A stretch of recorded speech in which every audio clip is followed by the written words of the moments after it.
kind of muscles you have? No. Bro, what kind of patterns you have? Or is it just aesthetics? All right, training every day. It's really important to find some sort of easy movement or a very simple, like one pattern of movement that you can do to improve. I think for most people, it's going to come down to either a squat or a spinal wave, because those require no equipment. They require very little time. They're not super fatiguing for most people.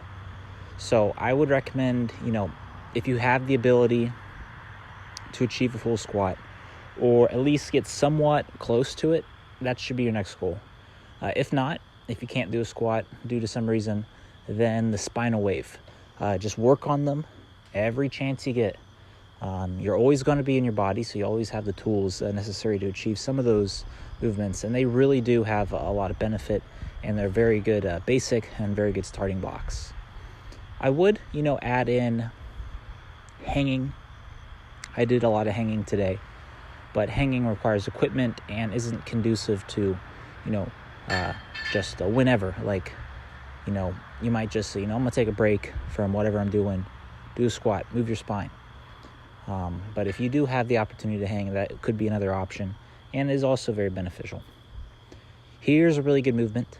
Do not be afraid to move full ranges of motion. No movement, no technique is inherently bad if you know what you're doing. Just try to explore, and develop the full range of motion. If you develop the full range of your body and don't neglect certain ranges of motion that your joints can do, you will not manufacture any weaknesses in your body. So this is a pretty good one. Uses the shoulders. It actually challenged my wrist a good amount because I'm normally putting my wrist on the ground, or on like a bar or a tree. So to have something dynamic with the wrist was something new I haven't done in quite a while. And I did some different type of hanging. I only used my fingers to hang from the tree. I put my palms and knuckles and the palm part of my hand, underneath the tree, and only my fingers reached above it. And that challenged the grip pretty good for me, and that's what I enjoyed.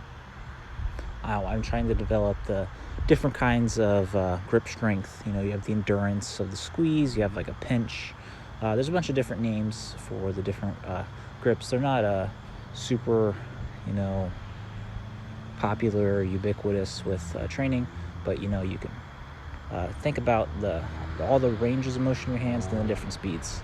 So you have like a crush grip where you try to move through the range of motion with, to crush something. Then you have endurance holds, which are the most majority of what people train. And there are, your hands are very complex, many joints there. So it's, I'd say, impossible to train everything in there, at least with our current understandings. Anyways, get outside. Don't forget to train or just to move every day, because any kind of movement is improvement. Right now, I'm outside working on my squat, recording the voiceover here, doing some hanging, some pull-ups, getting my chest to the bar on these ones. So right now, even I'm working on my squat. I've been able to squat for several years, and it's very important to master it before you lose it.